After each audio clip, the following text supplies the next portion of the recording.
What teacher's behavior should have landed them in prison? A teacher locked my epileptic daughter in her classroom and turned on strobe lights during her seizure. I was at home when my daughter Zainab texted me, "Dad, I can feel a seizure coming." My coffee mug hit the floor. Teacher won't let me leave. She locked the door. Then nothing. My phone buzzed with texts from her friend Chloe. Zainab is having a seizure. The teacher turned on strobe lights on the screen and is making it worse. Another text. She's taking our phones, help. Then nothing. I called the school while running through the parking lot, nearly ripping my car door off its hinges. Roosevelt Middle School, how may I? My daughter Zainab Illinois is having a seizure in Miss Crawford's room. Room 212. She needs medical attention now. The secretary paused. Oh dear, let me transfer you to the nurse. There's no time. Just unlock the door. I'm sorry, I don't have access to classroom locks during instruction. Let me page. I hung up and called 911. My daughter is having a seizure at Roosevelt Middle School. The teacher locked the door and won't let anyone help her. We're dispatching units now, sir. Stay calm. I abandoned my car at the entrance and sprinted inside. The security guard, Jerome, looked up from his phone. Sir, you need to sign medical emergency. Room 212. I kept running. Jerome jogged after me. Sir, stop. The door's auto-locked during class. I reached room 212, and through the narrow window, I saw Zainab convulsing on the floor, while the smartboard behind her flashed violent strobe patterns. Black, white, black, white. Miss Crawford was sitting at her desk, calmly grading papers as if nothing was happening. I yanked the handle, but the electronic lock held firm against the solid steel frame. I slammed my shoulder into the door while Miss Crawford glanced up, annoyed by the noise, then returned to her grading. Open this door, I screamed at Jerome. I don't have the override codes, only administration have them. Then get them. They're in a district meeting off campus until... I grabbed a fire extinguisher and swung it at the window. The safety glass spiderwebbed but held as Miss Crawford stood up and walked closer to watch me through the cracked glass, shaking her head. I kept swinging, but Jerome grabbed my arm. That's enough! You're panicking! My daughter is dying! The teacher would call if... I shoved him off and kept swinging as Miss Crawford pulled down the window blind from inside, blocking our view entirely. The principal's assistant rounded the corner. What is going on? There's a medical emergency and the door's locked. Mr. Illinois, you can't just... She saw through a crack in the blind where Zainab's feet were visible, rigid and shaking. Her face went white. Oh my gosh, Jerome. Call 911. Already coming, he said. She fumbled with her phone. I'm calling maintenance for the override code. How long? They're across town at the high school, maybe 15 minutes. Zainab could be dead in 15 minutes. Her brain was dying right now, every second destroying more of who she was. The paramedics arrived in 11 minutes. Electronic locks, the lead EMT swore. We need the battering ram from the truck. As they ran back for equipment, I pressed my face to the cracked glass and saw Miss Crawford had lifted the blind slightly to peer out at the commotion, looking more irritated than concerned while my daughter lay dying behind her. The EMTs returned with a tactical door breacher and began slamming it against the lock. Boom, boom, boom. With each hit, Miss Crawford stepped back but kept her arms crossed, gesturing at the students to stay in their seats. The frame finally buckled, and we poured into a classroom that reeked of vomit. 3 students were on the floor, Zainab unconscious and gray-faced, 2 others still seizing. Kids huddled in corners, crying. Miss Crawford stood up from her desk where she'd returned during the break-in. This disruption is completely unnecessary. The EMT checking Zainab's vitals shouted, "She's in respiratory arrest." They started saving her life while another EMT worked on the other students. Miss Crawford approached us as they worked. These children worked themselves into hysterics. I was maintaining order until... You had seizure-triggering strobe lights on, I screamed. It's a biology presentation about neural pathways. These students are being dramatic for attention. Ma'am, step back, an EMT ordered, starting compressions on one of the other students. The principal's assistant was on her knees, holding a student's hand. Miss Crawford, why didn't you call for help? I don't reward attention-seeking behavior. If I called for help every time a student claimed to feel sick, we'd never get through a lesson. Jerome stared at the unconscious children, his radio shaking in his hand. I didn't know. I thought you were just another angry parent. I didn't know. They hooked Zainab onto tubes right there on the classroom floor. As they wheeled her out, Miss Crawford called after us. When she wakes up, we'll need to discuss her disruptive influence on other students. The principal's assistant grabbed Crawford's arm. You need to come with me. Now. I didn't see Zainab again until later that evening, when they finally let me into the hospital room. The nurses couldn't look me in the eye. When they told me her condition, I knew what I had to do next. The doctor walked in wearing scrubs that looked like he'd been in them for 20 hours straight. He pulled a chair next to my bed and started explaining in a voice that doctors use when the news is bad. Zainab had been without oxygen for too long during the seizure, and her brain took damage. The parts that control speech and movement were hit worst. She might never walk normal again or talk like she used to. My chest got so tight I couldn't breathe. but I made myself focus on what came next instead of drowning in it. I stepped into the hallway and called my brother, who works as a paralegal at a law firm downtown. My voice cracked when I told him what happened, and he went quiet for a long time. Then he gave me 3 names of lawyers who specialize in disability rights and education law. My hands shook so bad I could barely write the names on a napkin from the nurse's station. Back in Zeynep's room, I started taking pictures of everything with my phone. Her face all swollen and the tubes coming out of her arms and the machines beeping around her. I pulled out my phone and screenshotted every text from earlier, including the exact times they came through. The nurses watched from the doorway, and one of them nodded at me like she understood exactly what I was building. A police officer showed up about an hour later with a notepad and asked me to walk him through everything. I showed him the text from Zeynep saying she felt a seizure coming and Crawford wouldn't let her leave. Then the ones from Chloe about the strobe lights making it worse. He wrote everything down and said a detective would follow up soon, but the way he looked at those texts told me he knew this was bad. The hospital social worker knocked and came in with a clipboard asking if we needed help with housing or food while Zeynep was here. I told her I wasn't leaving this hospital until my daughter did, and she brought me meal vouchers for the cafeteria and a blanket from storage. My phone buzzed with an email from the school district with some generic message about how they were reviewing the incident and committed to student safety. No mention of Crawford by name, and no apology for what happened. Just corporate words that made me want to throw my phone through the window. Then the messages started coming from other parents who heard what happened. Some said they were praying for us, and others started sharing stories about Crawford's classroom. One mom said her son had panic attacks in that class, and Crawford called him weak. Another dad said Crawford made his daughter stand in front of the class during a presentation, even though she was crying. I saved every single message in a folder on my phone. The principal called while I was reading through them, and his voice was all careful like he'd practiced what to say. He asked how Zeynep was doing, but when I tried to tell him about the strobe lights, he cut me off. Said we should focus on Zeynep's recovery right now and talk about the rest later. I put him on speaker and started recording on my other phone without telling him. That night I tried to sleep in the waiting room chair, but every time I closed my eyes, I saw Crawford sitting at her desk grading papers. My daughter was dying on the floor, and that woman just kept grading like nothing was happening. The image played over and over until I gave up trying to rest and just walked the hospital halls. Morning came, and the ICU attending physician asked to speak with me privately. She explained that the scans showed damage to multiple areas of Zeynep's brain. The word permanent kept coming up, and each time it felt like getting punched in the stomach. Cognitive impairment was likely, and we wouldn't know how bad until she woke up and they could do more tests. I wanted to scream or cry or break something, but I pushed it all down because there was too much to do. The anger would have to wait because right now I needed to be smart about this. I needed to document everything and get the right people involved before the district tried to spin this into something else. My phone had 43 messages by then, and I hadn't even looked at social media yet.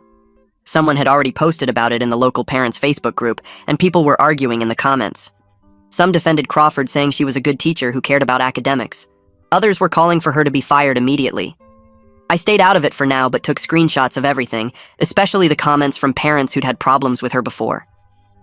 The nurse came in to check Zeynep's vitals and adjust her medications while I sat there making lists on my phone. Names of witnesses and their contact info and what they saw.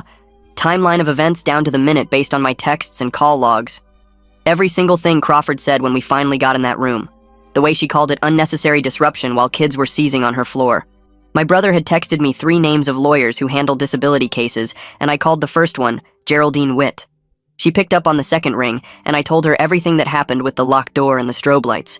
She said she'd be at the hospital by 3 that afternoon. I went back to Zeynep's room and watched the machines keeping track of her breathing and heart rate. The social worker brought me a sandwich, but I couldn't eat it. Around 2:30, I got a call from someone named Ted Bryant, who said he was a detective with the police department. He wanted to schedule an interview about what happened at the school, and mentioned there might be questions about the damage to the door. My stomach dropped because I hadn't even thought about getting in trouble for breaking school property. I told him I could meet tomorrow morning, and he said that would work. Geraldine showed up right at 3 with a leather bag and a yellow legal pad. She was maybe 50 with short gray hair and moved like she knew exactly what she was doing. She pulled out her phone and started recording while asking me to go through everything again from the beginning. I showed her all the text messages and the times they came in. She took pictures of everything on my phone and wrote down names of every person who was there. Then she opened her laptop and started typing something she called a spoliation letter. She explained it would force the school to save all the security camera footage and the data from the smartboard that had the strobe lights. She sent it to the district's legal department right there from the hospital room. While she worked, she told me not to post anything on social media or talk to any reporters who might call. I wanted to tell everyone what Crawford did, but she said we needed to control how the story came out. She said posting angry stuff online could hurt our case later. That frustrated me because I wanted the whole world to know what that teacher did to my daughter. Dr. Gorman came in around 4 to check on Zeynep, and Geraldine asked if he could explain what happened medically. He sat down and talked about something called status epilepticus, which is when a seizure goes on too long. He said the strobe lights absolutely made it worse and prolonged the seizure because they're a known trigger for people with photosensitive epilepsy. Geraldine recorded him saying all this with his permission. He was careful with his words, but confirmed that the visual stimulation from the strobes would have intensified and extended the seizure activity. The next morning, I met Detective Bryant at the police station for the formal interview. Geraldine came with me, which made me feel better. Bryant was younger than I expected, with a notebook and a digital recorder on the table between us. He asked me to walk through everything that happened, and I did, starting with Zeynep's texts. When we got to the part about breaking the door, he said the district was considering pressing charges for property damage. I couldn't believe they'd try to make me the bad guy when I was trying to save my daughter's life. Geraldine squeezed my shoulder, which I knew meant to stay calm and not say anything angry. Bryant wrote everything down and said he'd be in touch if he needed anything else. That afternoon, Geraldine got a call from someone named Darren Sutherland, who was the district's risk manager. She put him on speaker, and his voice sounded like every corporate guy trying not to get sued. He said they wanted to find a path forward that would work for everyone. Geraldine translated that for me later as them trying to limit how much money they'd have to pay. She told him we'd need to see all their documentation first before any discussions. After he hung up, she filed what she called FOIA requests for all the district's emails and messages about the incident. She also requested Crawford's complete personnel file to see if there were any previous complaints. She warned me it could take weeks to get everything, but said it was important for building our case. A reporter named Sloan Randall called my phone that evening, asking if I'd comment on what happened at the school. I really wanted to tell her everything, but Geraldine had said not to talk to media yet. The reporter said she'd already talked to other parents and was writing a story about it. I told her I couldn't comment right now and hung up, even though every part of me wanted to expose Crawford to everyone. The next morning, I woke up to a text from a number I didn't recognize. It was a parent whose kid was in Crawford's class, and they'd sent me a video their daughter took on her phone. The video showed the smartboard with the strobe lights flashing, while you could hear kids screaming in the background. You could even hear Crawford's voice telling everyone to stay in their seats. I immediately forwarded it to Geraldine, who said she'd have her tech person save it properly to preserve something called metadata that proves when it was taken. She said this was exactly the kind of evidence we needed. More parents started reaching out after that with their own stories about Crawford, and I saved every single message. My phone buzzed with a news alert that made me nearly throw it against the wall. The teachers' union had put out a statement defending Crawford's classroom management techniques and talking about how hard teachers work without mentioning that 3 kids almost died. Within minutes, the parent Facebook groups were going crazy, with some people saying Crawford was a monster and others actually defending her, saying kids fake being sick all the time. I screenshot everything while sitting in the hospital cafeteria, trying to eat something even though food tasted like cardboard. A woman from billing found me there and started asking about insurance pre-authorization for Zeynep's ongoing care. She handed me papers showing costs that made my stomach drop. Just the first week was already $20,000, and she needed months of rehab. I told her I'd call my insurance, but she kept pushing, saying they needed authorization today, or services might be interrupted. I wanted to scream at her that my daughter couldn't even talk yet, but I just took the papers and said I'd handle it. The next morning, Dr. Gorman came by for a follow-up about seizure triggers, and I started blaming myself for not fighting harder about Zeynep's 504 plan. Maybe if I'd been more aggressive about making sure every teacher knew about her condition, this wouldn't have happened. He put his hand on my shoulder and reminded me that all teachers get trained about photosensitive epilepsy, and Crawford absolutely knew what those strobe lights could do. 2 days later, Geraldine called saying the district wanted to meet with us and their legal counsel. We sat in a conference room with Darren and 3 other suits who kept saying they were concerned and felt regret, but wouldn't actually apologize or admit anything went wrong.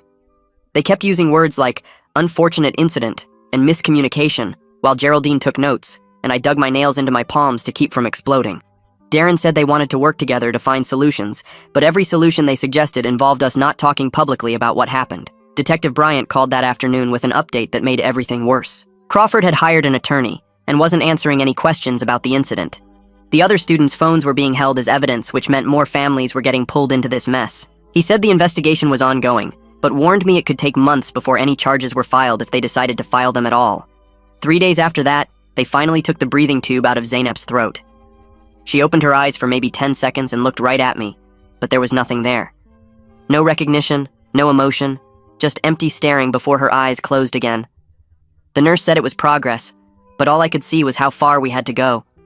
The tiny spark of hope I'd felt when she opened her eyes crashed into the reality that my daughter was still trapped somewhere inside her broken brain. I couldn't just sit around waiting anymore, so I signed up to speak at the next school board meeting, even though Geraldine warned me it might hurt our legal case. I needed to do something active instead of just sitting in the hospital rooms and lawyer offices while Crawford was probably at home watching TV. The FOIA request finally came back partially filled, and Geraldine called me immediately.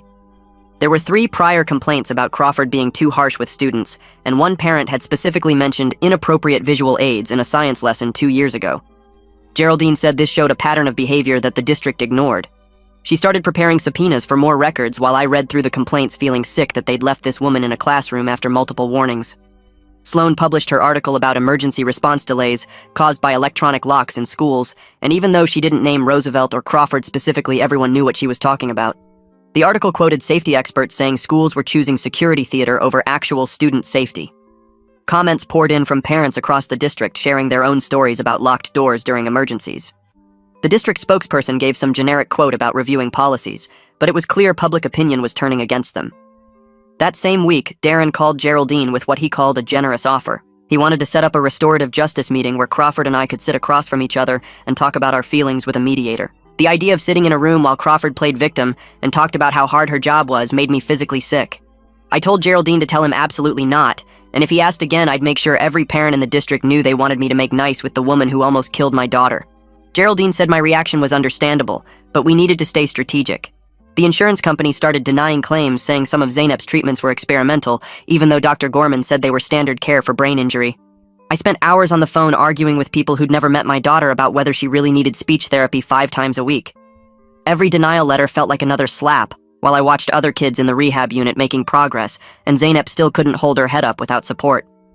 More families started reaching out, including one whose son was one of the other kids who'd had seizures in Crawford's room that day.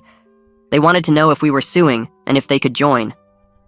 Geraldine started talking about a class action suit, saying it would put more pressure on the district to change policies, not just pay us to go away. The thought of other families going through the same nightmare made me angry all over again. 3 days later, the mail carrier handed me a thick envelope from the school district. And when I opened it, my hands started shaking because it was an invoice for $3,200 for the damaged door and window from when I tried to save my daughter's life. I stared at the itemized list, showing replacement costs for the safety glass and electronic lock mechanism, plus labor charges and administrative fees, while Zeynep lay in her hospital bed, unable to speak. I took photos of the invoice and sent them to Geraldine, who called me back immediately saying she couldn't believe their nerve, but warned me not to pay it or respond until she reviewed our legal options. The next morning, Detective Bryant showed up at the hospital and pulled me into the hallway where he explained that the district attorney's office was considering charging me with misdemeanor property destruction, even though everyone knew why I broke that door. He said he was trying to talk them out of it, but the school was pushing hard, and I might need to prepare for an arrest warrant, which made my chest tight because the idea of being prosecuted while Crawford walked free was making me physically sick. That afternoon, the rehabilitation team gathered in Zeynep's room with clipboards and evaluation forms and spent 2 hours testing her responses and abilities, while I watched her struggle to follow simple commands like touching her nose or squeezing their hands. The lead therapist explained that she'd need intensive speech therapy 5 times a week, plus physical therapy and occupational therapy for at least 6 months, just to regain basic functions, and even then there were no guarantees about how much she'd recover.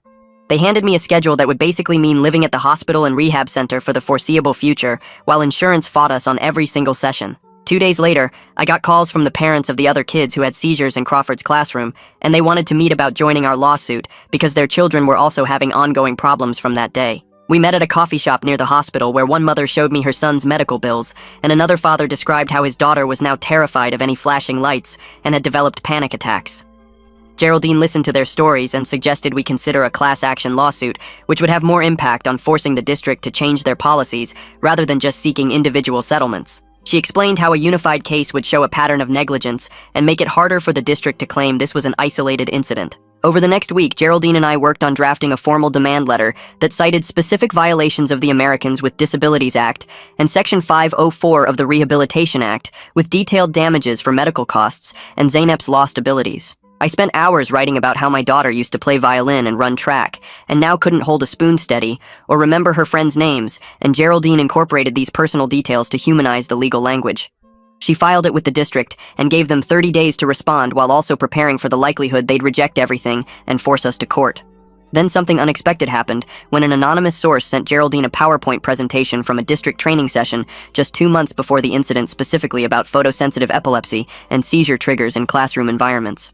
The attendance sheet showed Crawford's signature, proving she'd been there for the full 2-hour session, where they covered exactly why strobe lights were dangerous for students with epilepsy. Geraldine immediately filed an emergency motion with the court to preserve all the smartboard data and electronic door lock logs before the district could claim the system's auto-deleted old records. The judge granted it within hours and ordered the district to provide full access to their IT systems for forensic recovery, which Darren fought but couldn't stop. A week later, I was home grabbing clean clothes when someone knocked, and I opened the door to find two people from Child Protective Services saying they'd received a report about a violent incident at the school involving property damage and needed to assess the home environment. They walked through our house taking notes and asking about my mental state and whether I had anger management issues, while I realized the district was trying to flip the narrative and make me look like the dangerous one. The CPS workers seemed sympathetic when I explained what actually happened, but said they still had to complete their investigation, which would take several weeks. The next day I tried going back to work because we needed the income, but after 2 hours my boss pulled me aside and mentioned I was running out of family medical leave time and would need to decide soon whether to take unpaid leave or risk losing my position. The pressure of choosing between keeping my job and being there for Zeynep's recovery was crushing me, and I sat in my car in the parking lot trying to figure out how we'd pay for everything if I lost my health insurance. 3 days later was Zeynep's first physical therapy session, where they tried to help her stand with support bars, but her legs buckled, and she fell hard onto the mat, crying out in frustration. I had to leave the room because watching my athletic daughter unable to support her own weight was breaking me, and I found myself sobbing in the hallway until the physical therapist found me and sat down beside me. She didn't say everything would be okay or give false hope, but just sat there quietly until I could breathe again, then explained that progress would be slow and non-linear, but she'd seen kids surprise everyone with their determination. That afternoon, Geraldine called while I was watching Zeynep struggle with basic motor exercises and said the district wanted to meet about a settlement offer. We drove to the district office 3 days later, where Darren sat across from us with a folder and slid papers across the table showing $30,000 and a complete non-disclosure agreement that would prevent me from ever discussing the incident publicly. The money would cover maybe 6 months of therapy, but signing meant I could never tell anyone what Crawford did to my daughter. Geraldine asked for time to consider while I stared at the papers feeling sick because we needed the money, but staying silent felt like letting Crawford win. The next week, I signed up for public comment at the school board meeting and stood at the podium describing exactly what happened, while half the room applauded and the other half actually heckled me for attacking a teacher who'd been there 20 years. One parent yelled that I was trying to destroy a good woman's career over an accident, while another mother stood up crying about how Crawford had terrorized her son for months. The board members sat stone-faced taking notes while the crowd got louder until security had to step between arguing parents. 2 days later, Sloan's article came out naming specific policy failures, like the 15-minute door override delay, and included quotes from seizure experts calling the strobe light use criminal negligence. Darren was quoted saying the district takes all safety concerns seriously and was reviewing protocols, but the comments section exploded with parents sharing their own Crawford horror stories. That same week, we got a letter from the state education department saying they'd opened an investigation, but warned it could take 12 to 18 months to complete. 18 months while Zeynep needed help now, and Crawford was still on paid leave collecting her salary. Detective Bryant called saying they'd gotten a warrant for Crawford's classroom computer and found she'd downloaded a strobe light app specifically designed for neural pathway demonstrations, plus her search history showed she'd looked up managing disruptive students with sensory overload. The evidence kept piling up, but nothing was happening fast enough. 3 weeks later, Crawford sat for her deposition in Geraldine's office, where she admitted yes, she'd attended the mandatory seizure trigger training, but claimed she was maintaining classroom order and the students were exaggerating their symptoms for attention. She actually said Zeynep had a history of disrupting lessons, and she couldn't let one student derail education for 25 others. Geraldine played the security footage showing Crawford calmly grading papers while 3 students seized on her classroom floor, and Crawford just shrugged, saying she thought they were being dramatic. The court reporter's hands froze over her keys for a second before continuing. A week after that, Detective Bryant called with good news that the DA decided not to file property damage charges against me for breaking the door. Public pressure and the circumstances made it politically impossible, but the fact they'd even considered charging me while Crawford walked free still makes my hands shake. Dr. Gorman spent hours writing a detailed letter for Zeynep's new 504 plan accommodations, listing everything she'd need if she could ever return to the school. No strobe lights, obviously, but also reduced visual stimuli and immediate medical response protocols, and mandatory seizure training for all staff working with her. We were rebuilding her entire educational support system from scratch, assuming she'd even be able to handle a classroom environment again, which seemed impossible watching her struggle to hold a pencil. Darren called Geraldine the next day, threatening a countersuit for defamation if we didn't accept their settlement with the NDA immediately. Geraldine actually laughed on speaker, saying their case would be thrown out in seconds since everything I'd said was documented fact, but the threat showed they were getting desperate. The mediation happened 2 weeks later in a conference room, where the district's lawyer sat next to Darren while they increased their offer to $75,000, but wanted even stricter gag orders. They wanted me to sign papers saying I'd never discuss the incident on social media, or with media, or at the school board meetings, or even with other parents at the school. The mediator kept talking about finding middle ground while I sat there calculating how many months of therapy $75,000 would buy versus the cost of staying silent about what they did to my daughter. Geraldine squeezed my arm when I started shaking because the money would help so much, but signing meant Crawford would never face real consequences. They gave us 48 hours to decide, and I spent them at the hospital watching Zeynep work through another painful therapy session where she cried in frustration, trying to say simple words. The settlement papers sat on my kitchen table next to medical bills that kept coming, and I kept picking them up, then putting them down, unable to choose between Zeynep's immediate needs and the principle of the thing. Other parents from the school started reaching out saying they'd contribute to a fund if I kept fighting because Crawford needed to be stopped, but their donations would be drops in an ocean of medical debt. The 48 hours were almost up when Geraldine called saying she'd pushed them to 90,000 with slightly looser restrictions that would let me discuss policy changes, just not Crawford specifically, and I had 1 hour to decide. My phone rang 20 minutes later, and it was Sloan saying she'd gotten her hands on something big through a public records request. She forwarded me emails from 3 years ago, where administrators discussed the door lock delays during emergencies and decided fixing them wasn't worth the cost. The maintenance director wrote that override codes took 15 to 20 minutes to retrieve and suggested installing manual releases, but the board said no because of budget constraints. Another email thread showed them calculating that the risk of a real emergency was too low to justify spending $40,000 on new locks. I forwarded everything to Geraldine, who called back immediately saying, this changed everything, because now we had proof of systemic negligence. The district must have gotten wind of the emails because Darren called Geraldine an hour later, pulling their entire settlement offer off the table. He accused me of leaking documents to the media to damage their reputation, and said they'd fight us in court if we kept going public. Geraldine had to physically grab my car keys when I said I was driving to his office right then because I was so mad I couldn't think straight. She made me sit down and breathe while she explained that confronting him would only hurt our case and give them ammunition against us. Detective Bryant called the next morning with news that made my hands shake. A student had finally come forward saying she saw Crawford walk over to the computer and turn on the strobe program after Zeynep was already on the floor seizing. The girl had been too scared to speak up before, but her parents convinced her to tell the truth. This wasn't an accident or bad timing, but deliberate endangerment of a child having a medical emergency. Bryant said this testimony, combined with the timeline from the texts, proved Crawford knew exactly what she was doing. Dr. Gorman asked to meet with me that afternoon at the hospital to discuss Zeynep's long-term care plan. He spread out papers showing projected costs for the next year, and the numbers made me dizzy. Speech therapy 3 times a week at $200 per session. Occupational therapy twice weekly at $150 each. Physical therapy for motor skills at $175 per visit. Neuropsychological testing every 3 months at $1,500. Medications running $800 monthly. Special education tutoring at $60 an hour. The total came to over $90,000 for just the first year, and insurance would only cover about half. He looked me in the eye and said, going to trial meant risking everything because juries are unpredictable, and we could end up with nothing if we lost. The district came back 2 days later with a new offer of $85,000 and looser restrictions that would let me talk about policy changes, just not Crawford specifically. Geraldine said it was the best we'd get without going to trial, and reminded me that $85,000 would cover almost 2 years of Zeynep's therapy. I stared at those medical bills and thought about Zeynep struggling to say my name during her last session. I signed the papers. The state education board announced Crawford was placed on unpaid administrative leave while they investigated the incident. It wasn't criminal charges or losing her license, but at least she was out of the classroom and couldn't hurt any more kids. The district also sent official paperwork waiving all property damage claims related to the door and window I broke trying to save my daughter.